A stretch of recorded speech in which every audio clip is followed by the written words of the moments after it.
depuis l'après-guerre.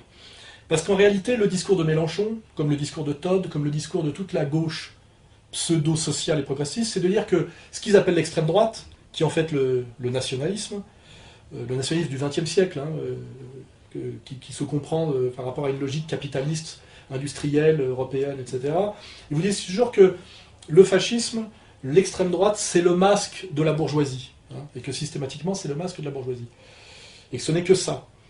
Ce n'est pas totalement faux. Mais en réalité, on se rend bien compte que la bourgeoisie d'argent, finalement, contrôle tous les opposants politiques. Donc aussi bien Mélenchon, le syndicalisme sous contrôle, qui était avant le syndicalisme qui se limitait à Force ouvrière et la CFDT, mais qui aujourd'hui touche au CGT, sont des masques de la bourgeoisie du capital, via la maçonnerie, via les soumissions par les instances européennes, etc. Donc en réalité, cette idée que l'extrême droite, le fascisme n'est que le masque de la bourgeoisie, est une idée qui est partiellement juste, mais qui n'est pas finalement différente de dire que finalement le mouvement ouvrier officiel qui s'est mis en place depuis la liquidation du syndicalisme révolutionnaire ou même du socialisme libertaire, c'est-à-dire c'est ce qui va de Sorel finalement à Jaurès, tout ça aussi est une manière que l'opposition de gauche en France soit aussi un jouet finalement, du capitalisme. Voilà, c'est une évidence. Alors après, la question qu'il faut poser, c'est qui, finalement, de ce mouvement ouvrier non révolutionnaire, non radical, c'est-à-dire qui passe par le parlementarisme, la représentation, qui est le moins, finalement, dans la main du capitalisme international des deux. Et pour ça, il y a une vérification très simple, qui met très mal à l'aise les gens de gauche comme Mélenchon ou comme Todd, ce qui fait qu'il n'en parle jamais, et qui surtout fait passer pour ce qu'elle est une Annie Lacroix-Ritz, parce que c'est elle qui est sur ce combat-là, de dire finalement le fascisme n'est que le masque de la bourgeoisie, et ce qui la pousse à dire que finalement Hitler était l'auxiliaire du capitalisme mondial, et elle va plus loin en disant et que Staline résistait contre.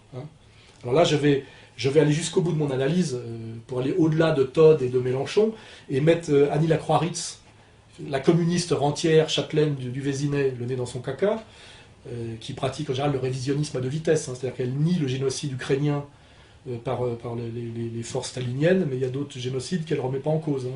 Elle les fait dans le révisionnisme bien pensant.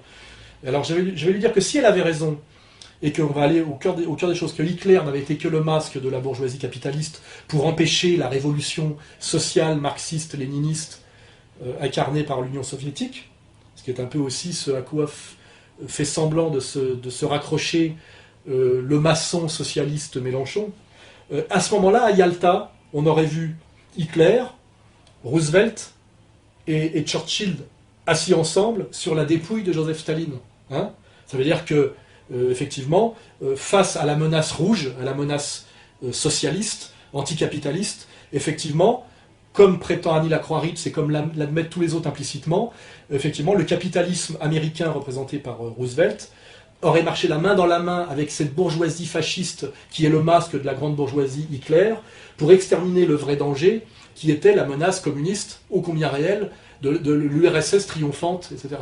Alors que s'est-il passé dans l'histoire réelle, quelles que soient les lectures qu'on peut faire, effectivement, de l'ambiguïté de toute cette époque, en lisant Stas Mullins, en lisant Douglas Reed, en lisant Ezra Pound, en lisant voilà, ceux qui ont effectivement montré les ambiguïtés de toute la montée de l'entre-deux-guerres, etc. En dernière instance, ce qui est sûr, c'est qu'on a l'Amérique capitaliste qui a financé à fond les ballons Joseph Staline, donc le communisme soviétique, pour mettre à mort ce soi-disant auxiliaire de la bourgeoisie fasciste qui était Adolf Hitler et le Grand Reich allemand.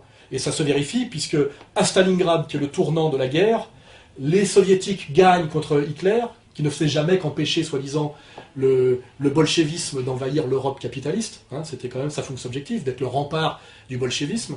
On voit bien finalement que ce rempart du bolchevisme a été mis à mort par la puissance américaine capitaliste en finançant à outrance Joseph Staline, car, je le répète, la victoire de Stalingrad, de Staline contre Hitler, s'est faite par un apport massif, systématique et inconditionnel de matériel militaire et d'argent américain et que c'est avec de l'armement américain et avec de l'argent américain que Staline a pu vaincre Hitler à Stalingrad.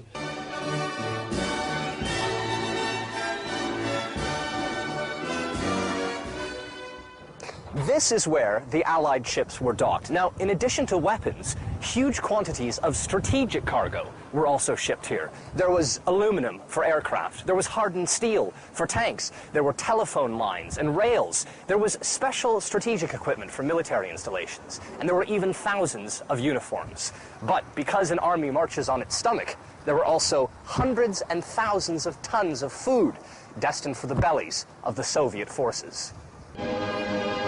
At the beginning of the Lend-Lease program, President Roosevelt assured Stalin that the US could provide the Soviet Union with practically everything it needed. The only condition was that the USSR should set its own priorities. The total cost of Lend-Lease supplies to the USSR during the war was $13.2 billion US. In today's money, that works out to more than $130 billion. Donc si Annie Lacroix-Ritz nous explique finalement que Hitler n'est jamais que le masque de Roosevelt, c'est étrange finalement qu'à Yalta, on est sur la photo, Staline la main dans la main avec Roosevelt et Churchill, sur la dépouille d'Hitler. Normalement, si ces gens-là avaient raison de leur analyse, et si leur antifascisme n'était pas une escroquerie et une pacotille, eh ben, Hitler serait assis sur le fauteuil, à côté de Roosevelt et de Churchill, sur la dépouille de Staline. Or, c'est l'inverse qui s'est passé. On le sait, c'est indiscutable. Donc finalement, qui est l'opposant le plus haï et le plus dangereux pour le capitalisme mondialiste? Est-ce que c'est le communisme de Staline ou est-ce que c'est le national-socialisme d'Hitler? Je n'ai pas à produire de réponse théorique à cette question, ou politique ou morale. La réalité historique incontournable et qui fait qu'Annie Lacroix-Ritz ment ou est une idiote, c'est que effectivement, le capitalisme mondialisé, représenté par la puissance impériale américaine, a choisi, en dernière instance, de financer Staline pour tuer Hitler et pas l'inverse. Donc quelle est la cause surdéterminante qui produit ce choix? Je vous pose la question. Qu'est-ce que le plus grave finalement? Voilà. Et qui s'est partagé le monde après-guerre? Et nous sommes toujours finalement dans ce mensonge et que nous devons dépasser pour voir le monde réel. Nous sommes finalement dans ce monde où, face à la menace fasciste, soit totalement hypothétique, comme l'a bien dit Jospin, qui a bien dit que l'antifascisme était que du théâtre en France et que le Front National ne représentait pas du tout le fascisme. Pendant toutes les années du mitterrandisme, nous n'avons jamais été face à une menace fasciste. Et donc, tout antifascisme n'était que du théâtre. Nous avons été face à un parti, le Front National, qui était un parti d'extrême droite, un parti populiste aussi, à sa façon, mais nous n'avons jamais été dans une situation de menace fasciste, et même pas face à un parti fasciste. Soit ce fascisme manipulé, puisqu'effectivement Hitler a été en partie financé dans sa montée au pouvoir, mais peut-être aussi comme Saddam Hussein a été financé, où voilà, il y a des complaisances pour des ennemis qu'on doit faire monter pour les faire tomber à un moment donné. Ce sont des stratégies qui renvoient là à des visions du monde qui sont plus proches de Pike, ou effectivement voilà, des visions réellement profondes. On voit bien effectivement que quelle que soit la manière dont on a accompagné certaines personnes et certains systèmes dans leur ascension, c'était pour mieux les faire chuter, et qu'en réalité, ce qui marche la main dans la main depuis l'après-guerre, c'est bien, sous couvert d'antifascisme, la bourgeoisie d'argent et le socialisme institutionnel. Hein. Et c'est ça la réalité. Et toujours contre qui? Contre les mouvements populistes qui essayent de réaliser une union sacrée du prolétariat et de la petite bourgeoisie entrepreneuriale pour essayer de s'émanciper de ce pouvoir de l'argent, qui est à la fois le pouvoir du capital tel qu'on le voit de la finance mondialiste, mais aussi la fausse gauche des réseaux maçonnico-trotskistes. Et on voit bien que cette mascarade est le pouvoir officiel, et ce à quoi n'ose pas toucher Todd, quand il ment à la fin de ses analyses, et ce à quoi participe totalement un Merluchon, quand il va essayer d'empêcher Marine Le Pen de gagner, au nom du Front National, une législative élue par le mouvement ouvrier. Voilà, là, on a fait l'analyse globale de toute la mascarade d'après-guerre. On a fait un vrai travail sociologique de détricotage des vrais rapports de force, des vrais réseaux et des vraies oppositions, et des ennemis premiers et seconds, selon Carl Schmitt bien compris. Hein. Il semblerait que même si le capital n'aime pas le rouge, dans sa hiérarchie des ennemis premiers et seconds, finalement, il préfère s'allier au rouge contre le fasciste que l'inverse en dernière instance. Hein.